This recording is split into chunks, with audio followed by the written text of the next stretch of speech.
Hello all, இன்றைக்கி சொரக்காய் கூட்டு எப்படி செய்கிறதுன்னு பார்ப்போமா. அதுக்கு ஒரு குக்கரில் துவரம்பருப்பு கொஞ்சம், பாசிப்பருப்பு, கடலப்பருப்பு எடுத்துக்கோங்க. அதை நல்லா வாஷ் பண்ணி எடுத்துக்கோங்க. இன்றைக்கி 2 வெங்காயம், 1 தக்காளி, 3 பச்சை மிளகா, சொரக்காய் எல்லாத்தையும் வாஷ் பண்ணியாச்சு. இப்போ வெங்காயம் தக்காளியெல்லாம் அதில் மிக்ஸ் பண்ணிக்கலாம். 2 வெங்காயம் அது நல்லா நீட்டாக கட் பண்ணியிருக்கேன் நேராக. அதுக்கப்புறம் அது கூடவே தக்காளி. இது ரொம்ப சிம்பிள் டிஷ் தான், சீக்கிரமாக செஞ்சிடலாம். 3 தக்காளி, உங்கள் காரத்துக்கு ஏற்ற மாதிரி நீங்கள் பச்சை மிளகா கூட்டியோ குறைச்சியோ போட்டுக்கோங்க. அதுக்கப்புறம் சொரக்காவும் போட்டுக்கலாம். அதுக்கப்புறமா இது எல்லாத்தையும் நல்லா மிக்ஸ் பண்ணிக்கோங்க. அப்புறம் குழம்புக்கு தேவையான மஞ்சத்தூள் கொஞ்சம், குழம்பு மிளகாய்த்தூள் நான் வீட்டில் அரைச்சது தான். குழம்பு மிளகாய்த்தூள் எங்கள் காரத்துக்கு ஏற்ற மாதிரி 2 ஸ்பூன் போட்டுக்கிறேன்.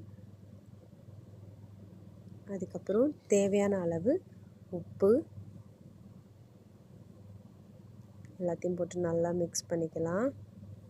மிக்ஸ் பண்ணிவிட்டு குழம்புக்கு தேவையான தண்ணியும் காய் வேகிறதுக்கு அளவும் சேர்த்து காய் முங்குற அளவுக்கு தண்ணி ஊற்றி குக்கரில் ஒரு 5 விசில் இல்லைன்னா 4 விசில் விட்டு இறக்கிடலாம். அப்படி விட்டு இறக்குனா சூப்பராக இருக்கும். அதுக்கப்புறமா நமக்கு குழம்புக்கு தேவையான தேங்காய் பேஸ்ட்டு, அப்புறம் கொஞ்சமாக பெருங்காயத்தூள் போட்டிருக்கேன். அதெல்லாம் மூடி குக்கரில் வச்சிடலாம். குக்கர் ரெடி ஆகிட்டுருக்கட்டும், வெந்துட்டுருக்கட்டும் காயெலாம். இப்போ நான் கூட்டுக்கு தேவையான தேங்காய் இது எப்படி தேங்காய் பேஸ்ட் எப்படி ரெடி பண்ணேன்னா, கொஞ்சம் தேங்காய், கொஞ்சம் பெருஞ்சீரகம்,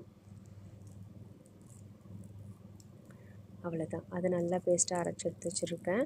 அதுக்குள்ளே இங்கே பருப்பு ரெடி ஆகிடுச்சு. அதையும் நல்லா எடுத்து மசிச்சு விட்டுக்கலாம். கூட்டில் கொஞ்சம் காய் தெரியணும், அதனால் ரொம்ப மசிக்கக்கூடாது. ஜென்டலாக மசிச்சு விட்டால் போதும். இந்த மாதிரி நல்லா லைட்டாக மசிச்சு வச்சுட்டு அதுக்கப்புறமா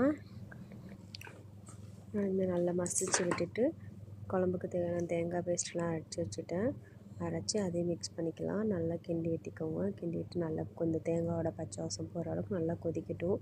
இது கொதிச்சிட்ருக்கிறப்பே நம்ம குழம்புக்கு தாளிப்பு ரெடி பண்ணிவிடும் கூட்டுக்கு. ஓகேவா.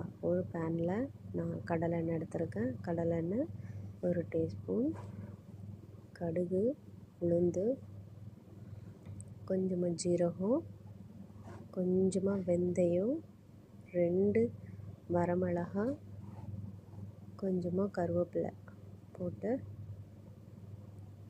கூட்டு ரெடி ஆகிடுச்சு.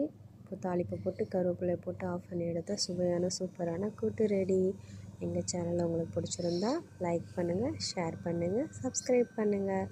சாப்பிட்டு பார்த்துட்டு எப்படி இருந்துச்சுன்னு கமெண்ட்டில் சொல்லுங்கள். தேங்க்யூ.